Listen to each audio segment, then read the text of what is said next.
Hey, it's Carrie. So I have decided to do something a bit different. I've wanted to learn how to draw all of the Pokemon in the first generation for a while. So here I am, starting with number one, Bulbasaur. And this is digital art, which is something new to my channel. I've only had this tablet for a week, so I'm learning. I'm learning everything. I don't really know how to use digital art. All of this is brand new to me, and so there will be a few things that I do that I'm sure some of you already know is not the optimum way to use digital art, but I am still very much a beginner in this.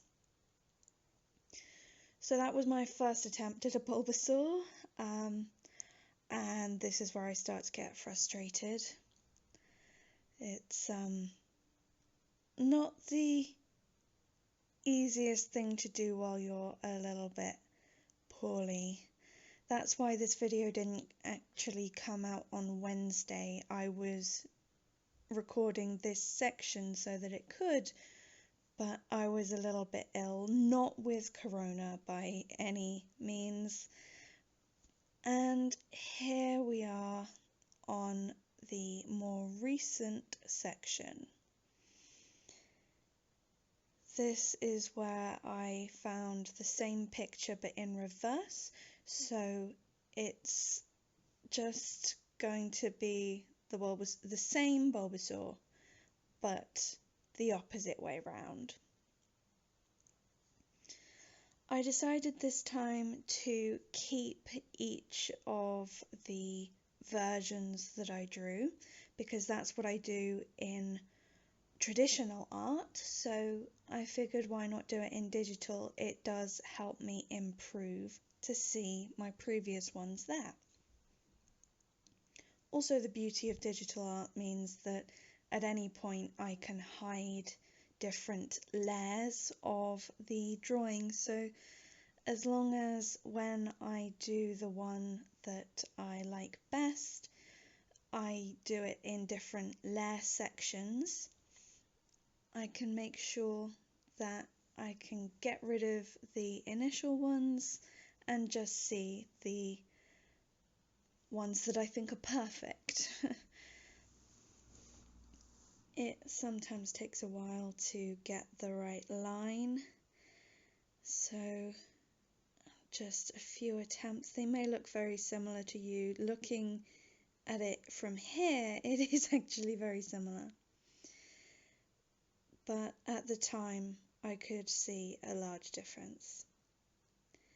This is where I've added in another layer to draw over the top of the original drawing.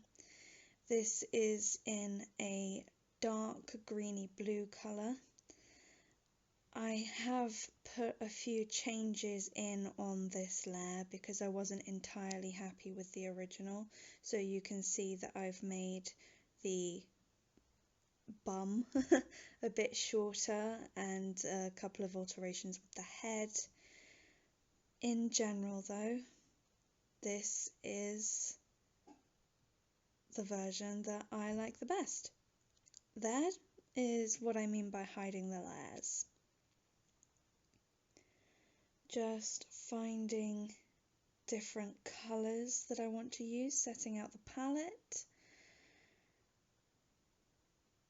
And this is where we start to get into the details. Just sorting out the eyes here.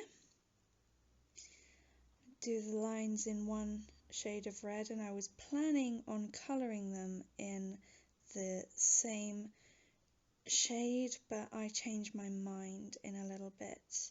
I know you can do clipping masks to make sure that colour doesn't go over the edge of your drawings, but I don't know how to do that yet. I've not quite figured that out, so I'm just going back in after colouring everything and making sure that it doesn't go over the lines. This is where I changed the shade of red, like I said, and just rubbing out the parts that are supposed to be white. Every now and then I go over the lines, so I undo what I did to get rid of the section that went over the line, and then I redo it properly. It can take a few attempts, but that's what happens when you're not drawing directly on something. You're drawing on something separate. It's the same as if you were trying to draw with a mouse, really, only it's with a pen on a much more sensitive board, I guess you'd call it. Anyway, this is going in for some shading, just again setting out some colours. I don't end up liking the colours that I chose, so I will be changing them in a moment. It's difficult to tell, but here I am actually shading the bottom left of the bulb on his back, and that's where I add in more colours and start the shading properly. It's a lot easier to see on the actual piece, but adding in some lines to the bulb.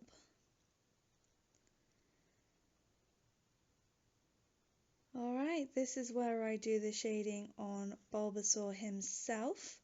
I've done the ear and now just shading in by the neck and the back, and I'll be going around his bum, doing the edges and things.